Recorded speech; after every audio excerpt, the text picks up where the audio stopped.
इस कार्यक्रम के प्रायोजक है राजेश मसाले। अब आएगा खाने में असली स्वाद राजेश मसाला के साथ। नमस्कार, अभिवादन स्वीकार कीजिए। आप देख रहे हैं क्रिएटिव विजन न्यूज और चर्चा शुरू हो चुकी है एक ऐसे नेता की जिसने अखिलेश यादव से गद्दारी करके ये सोचा कि उसे बड़ा फायदा मिल जाएगा, लेकिन अखिलेश यादव ने भी उस गद्दारी पर उस समय कुछ नहीं कहा।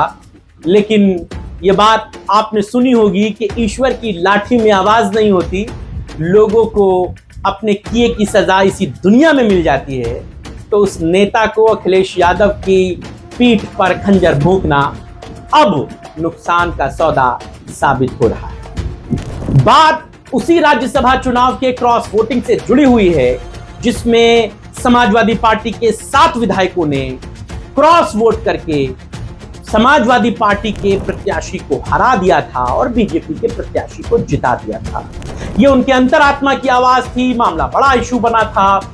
इसके बाद बहुत सारी चर्चाएं हुई। बात आज मनोज पांडे, राकेश प्रताप सिंह, अभय सिंह या पूजा पाल की नहीं हो रही। आज बात हो रही है विनोद चतुर्वेदी जी, जिनको लोग पहले बहुत ज्यादा नहीं जानते थे, लेकिन राज्यसभा के चुनाव में क्रॉस वोटिंग के बाद विनोद चतुर्वेदी अचानक से चर्चाओं में आ।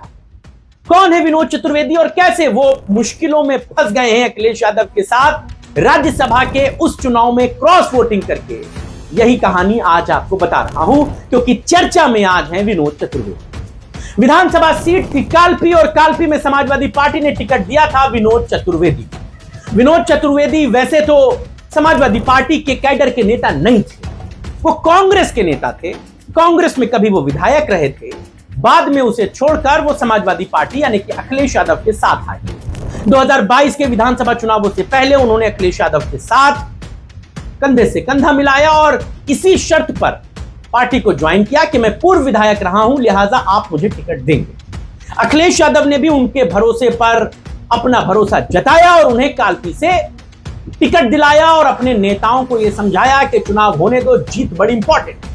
वहां की लोकल इकाई ने भी विनोद चतुर्वेदी का भरपूर सपोर्ट किया और नतीजा यह रहा कि विनोद चतुर्वेदी समाजवादी पार्टी के बैनर पर चुनाव जीत गए। बीजेपी की तरफ से यह सीट जो थी वो संजय निषाद, जो उनके कोटे में सहयोगी हैं, उनके हिस्से में थी। संजय निषाद की तरफ से छोटे सिंह चौहान यहां से चुनावी मैदान में, बीजेपी ने उन्हें सपोर्ट किया था, लेकिन बावजूद इसके संजय निषाद यहां से चुनाव हार गए, यानी कि उनकी पार्टी के कैंडिडेट छोटे सिंह चौहान चुनाव हार गए और विनोद चतुर्वेदी समाजवादी पार्टी के विधायक। अखिलेश यादव ने भी विनोद चतुर्वेदी की पीठ थपथपाई, लेकिन जब मौका आया अखिलेश यादव के साथ उस भरोसे का, उस कर्ज का एहसान चुकाने का, तो विनोद चतुर्वेदी दगा दे गए। उन्होंने बीजेपी के कैंडिडेट को राज्यसभा में क्रॉस वोट किया और समाजवादी पार्टी का कैंडिडेट हार गया। इसके बाद अखिलेश यादव ने मनोज पांडे, राकेश प्रताप सिंह, अभय सिंह और पूजा पाल को तो पार्टी से निकाल दिया, लेकिन विनोद चतुर्वेदी पर कोई एक्शन नहीं लिया।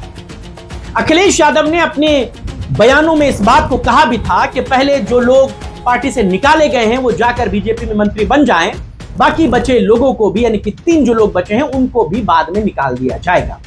हालांकि जो पहले निकाले गए वही मंत्री नहीं बन पाए तो फिर बाकियों का क्या होता। सबको इसी बात में अपनी खैर खा लगी कि चुपचाप जहां हो वहां पड़े रहो, अभी बहुत ज्यादा कुछ कहने कुछ करने की जरूरत नहीं है। लिहाजा विनोद चतुर्वेदी बड़ा शंट हो गए, बहुत शांत होकर चुपचाप समाजवादी पार्टी में विधायकी के तौर पर बने रहे, लेकिन वो इंटरनल बीजेपी के ही पक्ष में खड़े रहे। यहीं से अब इस कहानी का दूसरा मोड़ सामने आता है। खबरें यह है कि विनोद चतुर्वेदी ने बीजेपी से कहा कि मैंने आपके लिए समाजवादी पार्टी से गद्दारी कर ली, अखिलेश यादव के साथ धोखा कर लिया, अब आप मुझे टिकट दीजिए, कालपी से आप मुझे प्रत्याशी बनाइए। बीजेपी ने कहा कि सोचते हैं, देखेंगे। विनोद चतुर्वेदी ने कहा कि आपने तो हमें मंत्री बनाने का वादा किया था, मंत्री तो बने नहीं, अब कम से कम विधायकी का टिकट तो दीजिए।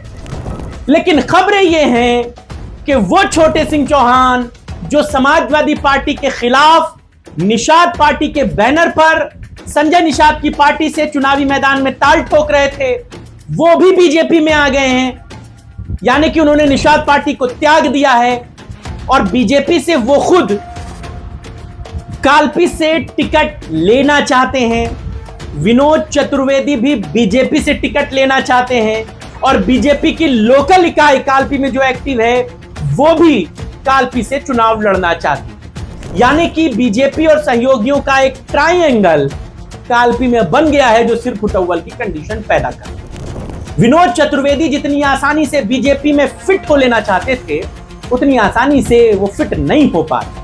समाजवादी पार्टी भी अब ये मन बना चुकी है कि विनोद चतुर्वेदी को इस बार काल्पी से चुनाव नहीं लड़ाया जाए। हमारे सोर्सेज ये बताते हैं कि काल्पी में फूलन देवी की बहन, जिनको समाजवादी पार्टी ने महिला विंग की एक बड़ी जिम्मेदारी सौंपी है, उनके परिवार से किसी को काल्पी से चुनाव लड़ाया जा सकता है और कमोबेश प्रत्याशी का जो सिलेक्शन है, जो चुनाव है, वो अखिलेश यादव की तरफ से कर लिया गया है। यानी कि एक तरफ विनोद चतुर्वेदी समाजवादी पार्टी से गद्दारी करके समाजवादी पार्टी से टिकट मुश्किल में कर लिए, दूसरी तरफ बीजेपी के सपोर्ट में वो चले गए। अब बीजेपी में भी टिकट की मारामारी है, वहां छोटे सिंह चौहान हैं, विनोद चतुर्वेदी खुद हैं और बीजेपी की लोकल बॉडी वहां खुद चुनाव लड़ना चाहती है। यह बड़ी कश्मकश और बड़ी सख्त स्थिति, बड़ी मुश्किल की कंडीशन विनोद चतुर्वेदी के लिए काल्पी में बन गई और अखिलेश यादव अब विनोद चतुर्वेदी से उस राजनीतिक जो लड़ाई है उसका बदला ले रहे हैं बहुत आसानी से। आपको क्या लगता है, विनोद चतुर्वेदी का अखिलेश यादव के साथ किया गया धोखा कैसे उनके लिए नुकसान का सबब बन रहा है? कैसे काल्पी में बीजेपी फंस गई है और विनोद चतुर्वेदी खुद अपने खोदे गए गड्ढे में गिर गए हैं, अपने बनाए हुए चक्रव्यूह में घिर गए हैं? आपको क्या लगता है, काल्पी की सियासत इस समय क्या कहती है? बताइएगा। आपके राय, विचार और सुझावों का इंतजार रहेगा। फिलहाल अभी के लिए बस इतना ही। इस वीडियो को बनाने में मदद की हमारे सहयोगी सुशील कुमार। नमस्ते।